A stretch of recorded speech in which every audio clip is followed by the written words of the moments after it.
Muita gente me pergunta quais são as causas da doença de Parkinson, né? Por que a doença de Parkinson acontece em algumas pessoas e em outras não? E eu vou falar um pouco sobre isso, trazendo uma revisão recente que saiu na Lancet sobre os fatores de risco ambientais no Parkinson.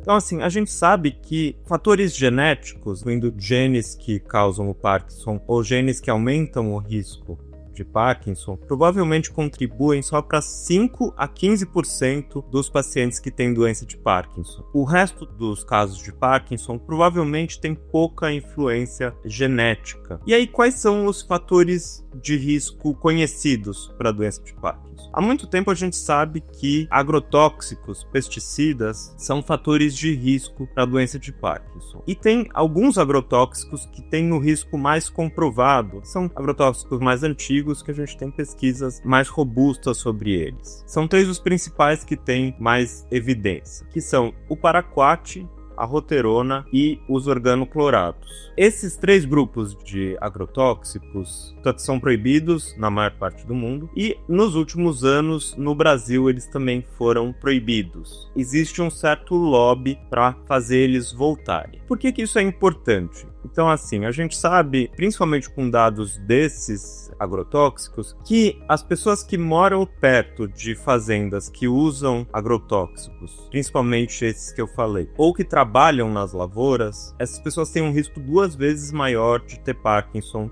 do que o resto da população. Então, assim, esses agrotóxicos que têm maior evidência de causarem doenças, inclusive o Parkinson, eles estão proibidos, mas existem uma infinidade de outros agrotóxicos que vêm sendo aprovados e que a gente tem muito pouco conhecimento sobre os riscos para a saúde. E muito provavelmente, alguns deles que são parecidos, inclusive, com esses que a gente conhece melhor, podem ter um risco de levar a doenças, incluindo a doença de Parkinson. Além dos agrotóxicos, a gente tem também algumas substâncias que são usadas na lavagem a seco como desengordurantes de metais. Eles têm um uso restrito no Brasil, eles afetam principalmente quem manuseia essas substâncias, mas são também substâncias que aumentam o risco de doença de Parkinson. As principais substâncias desse grupo são o tricloroetileno e a percloroetileno. Um outro fator de risco importante para a doença de Parkinson, que está cada vez mais sendo estudado, é a poluição atmosférica. Então, a poluição nas cidades e principalmente por partículas pequenas que a gente acaba inalando. Isso tem um aumento de risco para a doença de Parkinson. A gente tem alguns dados de que cidades que estão com alto grau de industrialização, por exemplo, na China ou na Índia,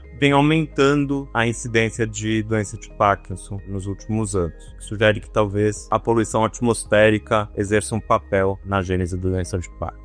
Tem algumas perguntas que são muito difíceis de responder e que não estão completamente respondidas. Uma delas é quanto tempo de exposição a pessoa precisa ter a essas substâncias para ter um risco maior de ter doença de Parkinson. Provavelmente, quanto mais tempo de exposição, então quanto mais tempo morando perto de lavouras com uso de agrotóxicos ou mais tempo morando em cidades muito poluídas, provavelmente isso é um fator importante, né, o tempo. Mas, ao mesmo tempo, a gente sabe que exposições curtas a algumas substâncias também aumentam bastante o risco de doença de Parkinson. Tem um caso num quartel nos Estados Unidos que a água estava contaminada por uma dessas substâncias, uma substância dessas que é usada em lavagem a seco, e uma quantidade enorme de pessoas desenvolveram Parkinson que frequentaram esse lugar. E a maioria das pessoas frequentou esse lugar por 2 anos somente. Então, talvez uma exposição maior, mesmo que por pouco tempo, também provavelmente é um risco para a doença de Parkinson. É claro que a exposição a substâncias tóxicas não é o único motivo por que as pessoas desenvolvem Parkinson, mas é um fator de risco provavelmente importante. Do mesmo jeito que não são todas as pessoas que fumam que vão desenvolver câncer de pulmão, talvez só uns 20% das pessoas que fumam, não são todas as pessoas que moram em áreas rurais que vão ter Parkinson. Mas isso combinado com outros fatores de risco, com fatores de risco ambientais, genéticos, diversos outros fatores, essas coisas podem agir sinergicamente e esses pacientes podem desenvolver a doença de Parkinson.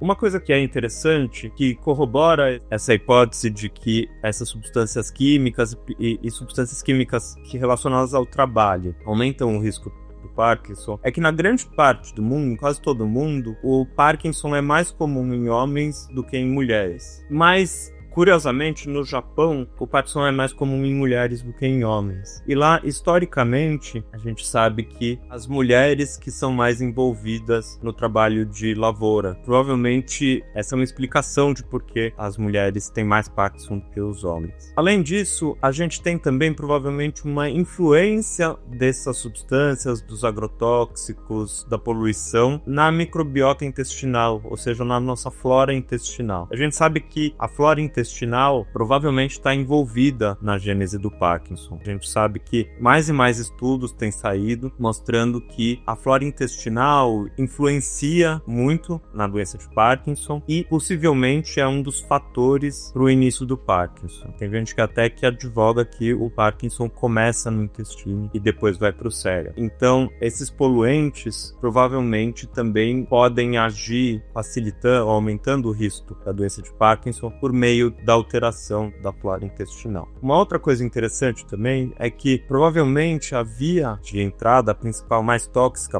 com mais risco para a doença de Parkinson, desses poluentes, mais provavelmente é por via inalatória. E isso pode ser que, de certa forma, também explique porque os pacientes com Parkinson sentem pouco cheiro. Muitas dessas substâncias são tóxicas também para o bulbo olfatório. É uma teoria, é claro, mas é uma associação que é, de certa forma, interessante.